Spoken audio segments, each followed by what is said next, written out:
Now, next naman is the bridge. Ito yung next form. Ito yung evolution ng hub.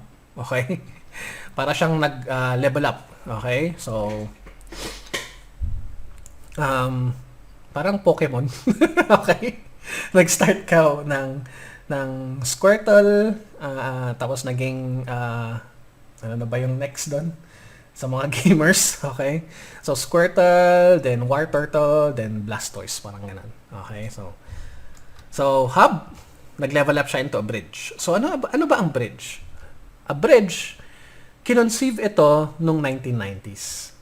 It's a way to break the network into multiple collision domains. Okay? Break the network into multiple collision domains. Bakit? Di ba pag nagkaroon ng collision, tatahimik lahat ng computers? And that causes delay sa pag-transmit ng data. Kasi kailangan nila ubusin yung timer. Okay? So, the bridge was invented to break down the network into multiple collision domains. Okay? Para hindi masyado tayong nag-aantay sa dami ng collisions sa network natin. Kasi kung puro hub ang gamit mo, kaya tinatawag ko kanina na hubs are equal to network death. Kasi kung hubs lang ang gamit mo sa network mo, babagal at babagal yung computer mo. Kasi think about this one. Ito 3 computer na yung kinabit ko sa hub. Okay? And pag nagkaroon ng collision, there are 3 times na pwedeng magkaroon ng collision dito. Okay? Pag nagdagdag pa ako isa pang computer, mas tataas yung probability na magkaroon ng collision. Pag nagdagdag ako ng 5th computer, mas tataas yung probability na magkakaroon ng collision. Pag nagdagdag ako ng 8 computer sa hub na yan, mas tataas ulit yung probability ng collision. Kaya habang padami ng padami ang hub na nilalagay mo sa network mo, at saka users na nilalagay mo sa network mo, pabagal to ng pabagal. Okay? So,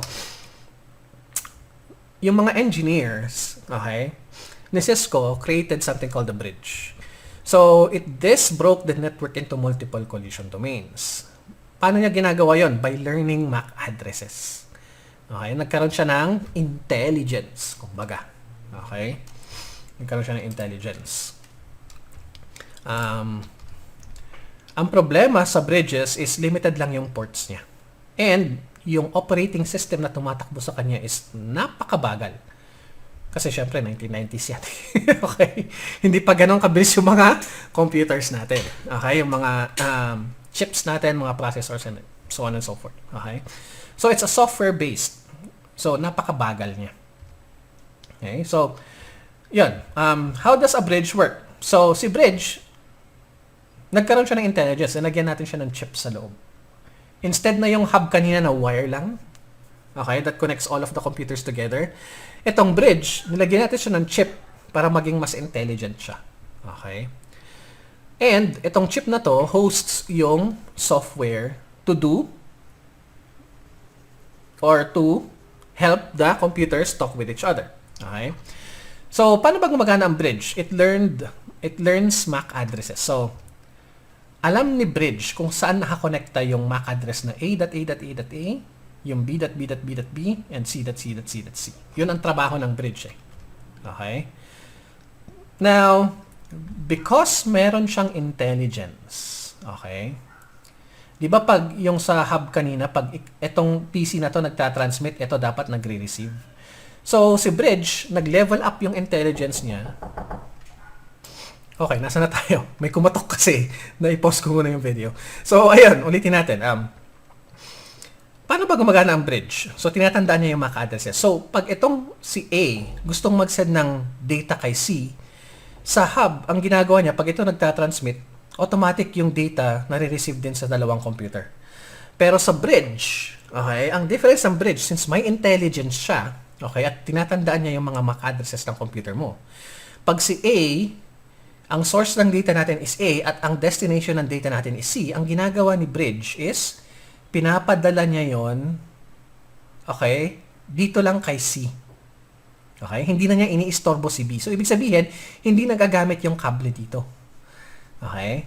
So, yan ang advantage ng hub. Bawat computer mo, bawat connection mo sa hub is may sarili ng collision domain. Wala nang banggaan ng data.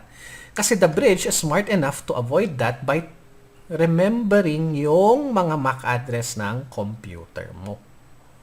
Okay? So let me expound this further. Yan. Ito ang bridge. Okay? So, yung bridge natin is nilalagyan natin siya sa gitna ng network natin para yung mga computers dito sa hub na to will become its own collision domain. And itong hub 2 na to, yung mga computers dito will become another collision domain. So, kunyari, hub ang gamit natin dito MAC address A, B, A, B, B, B, B, C, C, C, C, D, D, D, D, D, E, E, E, F, F, F, F, F. Okay? So, yan yung MAC addresses ng computers natin. Okay? So, si hub, pag si A gustong magpadala kay C, okay? Siyempre, pag sinend natin yon kay hub, si hub, ilalabas niya yon dito, dito, at saka dito. Pero the bridge is smart enough dahil dun sa chip na yon na tinatandaan niya lahat yung mga MAC addresses ng computers natin. Dito yung makikita na, uy, bakit mo ko sinesendan dito ng data para kay C yan? Nandito lang yan sa nakatabi mo. So, yung data ni A, hindi na niya papupuntahin dito sa kabilang hub. Okay? Ganun siya ka-intelligent. Okay? Para pag nagkaroon so, ang resulta nun, pag nagkaroon ng collision dito sa hub na to, hindi magkakaroon ng collision dito. Bakit? Hindi na patutuloy ng bridge yung communication eh. Okay? Papunta sa kabilang hub. Okay? So, pag ito nag-uusap, yung dalawang to, tapos ito, bigla nag-transmit at si PC1, bigla nag-transmit din at nagkaroon ng collision sa hub na to. Yung collision na yun, hindi padadaanin ng bridge sa kabilang hub. So ito, nag-work pa rin sila normally, they can transmit data. Ito, nagbibilang ng number. Okay? Kasi kung sinong unang makaubos ng number, pag nagkaroon ng collision, siya yung next na pwedeng mag-transmit ng data. Okay?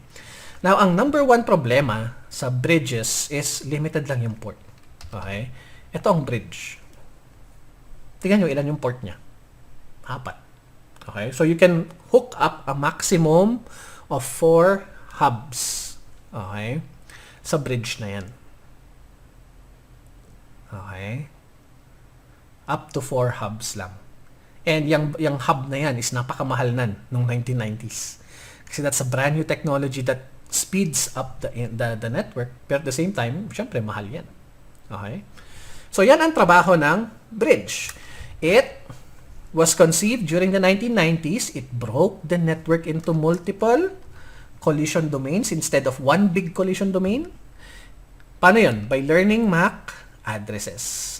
Ang problema, it has limited ports and software-based yung intelligence niya. Yung chip niya dito. Okay?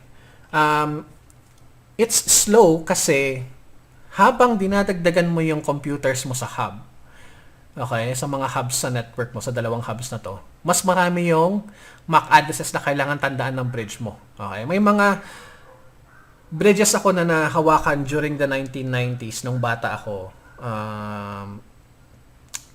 Tsaka nung high school ako, actually. Medyo alam ko na yung concept ng bridge noon. And, yun nga, ang number one problema sa bridge is pag sobrang daming MAC addresses na ang kailangan tandaan ng bridge, naghahang siya. To the point na super slow na yung pag-process niya ng data and kailangan mong i-restart yung bridge. Okay? So, yan ang bridge natin.